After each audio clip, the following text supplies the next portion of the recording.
Hi hello friends, இன்றைக்கி பார்த்தீங்கன்னா கருப்பு கவுனி அரிசி வச்சு ஒரு கேக் ட்ரை பண்ணி பார்க்கலாம். நானும் இன்றைக்கி தான் ஃபஸ்ட் டைம் ட்ரை பண்ணுறேன். எப்படி வரும்னு தெரியல.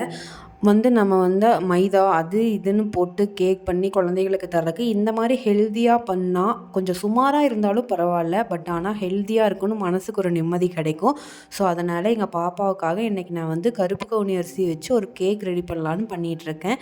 அதுக்கு ஃபஸ்ட்டு மிக்சியில் போட்டு அரிசி நல்லா அரைச்சி எடுத்துக்கலாம். அதுக்கப்புறம் இந்த மாதிரி சல்லடை வச்சு சலிச்சுக்கலாம். கொஞ்சம் கூட கட்டி இல்லாத அளவுக்கு நல்லா சாஃப்டாக சலிச்சு எடுத்துக்கலாம். அது கூட பார்த்திங்கன்னா கொஞ்சமாக பேக்கிங் சோடா சேர்த்து நல்லா மிக்ஸ் பண்ணிக்கலாம். ராகி மாவு, பேக்கிங் சோடா, அரிசி பவுட்ரு 3ஐயும் நல்லா மிக்ஸ் பண்ணி விட்டுக்குங்க. மிக்ஸ் பண்ணதுக்கப்புறம் நம்ம ஒரு எக்கு எடுத்து அதை நல்லா பீட் பண்ணிக்கலாம். பீட் பண்ணதுக்கப்புறம் அதில் நாட்டு சர்க்கரை ஆட் பண்ணி அதையும் நல்லா பீட் பண்ணிக்கோங்க.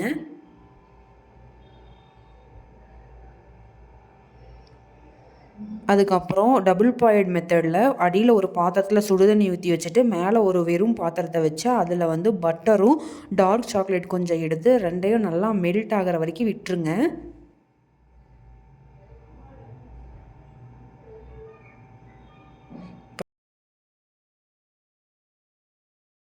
இந்த மாதிரி நல்லா மெல்ட் ஆனதுக்கப்புறம் நம்ம இதையும் இந்த மிக்சரில் சேர்த்துக்கலாம். நாட்டு சர்க்கரை கொஞ்சமாக பார்த்திங்கன்னா ஒரு எக் எடுத்துருக்கேன். அது கூட நம்ம இதையும் ஆட் பண்ணிக்கலாம். நல்லா மிக்ஸ் பண்ணிக்கலாம்.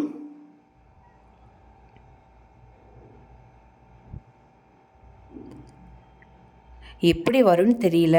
ட்ரை பண்ணிவிட்டு நல்லா இருந்துச்சுன்னா கண்டிப்பாக வீடியோ போடுறேன். நீங்களும் செஞ்சு பாருங்கள். நல்லா மிக்ஸ் பண்ணிக்கங்க. அதுக்கப்புறம் பார்த்திங்கன்னா கொஞ்சமாக நம்ம கருப்பு கவுனி அரிசியும் ராகி மாவும் எடுத்துருக்கோம்ல, அது கூட கொஞ்சமாக கொக்கோ பவுட்ரும் சேர்த்து அதையும் சலிச்சு எடுத்துக்கலாம்.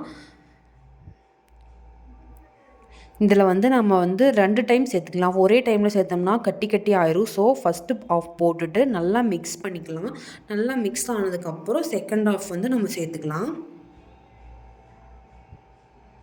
அதுக்கப்புறம் கொஞ்சம் தண்ணி இல்லாத மாதிரி ஃபீல் ஆச்சுன்னா நம்ம தண்ணி ஆட் பண்ணக்கூடாது. கொஞ்சம் அதுக்கு பதிலாக நம்ம மில்க் ஆட் பண்ணிக்கலாம். இந்த மாதிரி நல்லா திரண்டு வரணும். இங்கே பாருங்கள் எப்படி சூப்பராக வந்திருக்குன்னு. அதுக்கப்புறம் சின்ன கப் இருந்துச்சுன்னா உங்கள்கிட்ட எது இருக்கோ அதை எடுத்துக்கலாம்.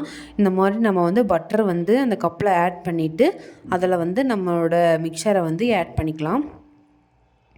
ஃபஸ்ட்டு கொஞ்சமாக ஊற்றிட்டு அதுக்கு மேலே நான் டார்க் சாக்லேட் ஒன்று வச்சுருக்கேன். நான் டைரி மில்க் தான் இன்றைக்கி எடுத்தேன். ஸோ டைரி மில்க்கு நம்மளுக்கு என்ன டார்க் சாக்லேட் வேணுமோ அதை நம்ம எடுத்துக்கலாம். ஃபஸ்ட்டு கொஞ்சம் ஊற்றிட்டு அதுக்கு மேலே சாக்லேட் வச்சுட்டு அதுக்கு மேலே இன்னும் கொஞ்சம் ஆட் பண்ணிக்கலாம். அதே மாதிரி எல்லா கப்லேயும் ஊற்றி எடுத்துக்கலாம். இது பார்த்திங்கன்னா பாதாம் முந்திரியை நான் கொஞ்சம் நல்லா பீட்ரூட் சீவுறதில் நல்லா சீவி வச்சுருக்கேன்.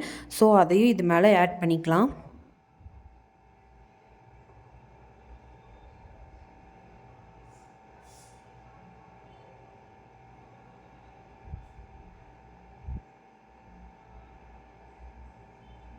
பாருங்கள், பார்க்குறதுக்கே எவ்வளோ அழகாக இருக்குன்னு. அதுக்கப்புறம் இட்லி பாத்திரத்தில் தண்ணி நல்லா கொதிக்க வச்சுக்கலாம். அதுக்கு மேலே பார்த்திங்கன்னா இட்லி தட்டை வச்சு அதில் நம்மளோட கப்பை வச்சுக்கலாம். வச்சுட்டு ஒரு 20 மினிட்ஸ் 20 to 25 மினிட்ஸ் நல்லா வேகட்டும். இப்போ பார்க்கலாம். இங்கே பாருங்கள், சூப்பராக மேலே பஃப்னு வந்துருச்சு. பாருங்கள், இந்த மாதிரி நம்ம ஒரு ஃபோக் ஸ்பூனோ ஏதாவது ஒன்று உள்ளே விட்டு பார்க்குறப்ப இப்படி ஒட்டாமல் வந்துச்சுன்னா நம்ம கேக் ரெடி ஆகிடுச்சுன்னு அர்த்தம். அவ்வளோதான். இப்போ பாருங்கள், கேக் எவ்வளோ சூப்பராக ரெடி ஆகிடுச்சுன்னு. உண்மையாக சொல்கிறேன், சாப்பிட்டு பார்த்துட்டு சொல்கிறேன், டேஸ்ட்டு வேறு லெவலில் இருந்துச்சு. நீங்களும் ஒரு டைம் கண்டிப்பாக ட்ரை பண்ணி பாருங்கள். வெரி வெரி ஹெல்த்தியான ஃபுட்டும் கூட. நம்ம குழந்தைகளுக்கு தந்தால் அவங்களும் ஜாலியாக சாப்பிடுவாங்க. பாய்.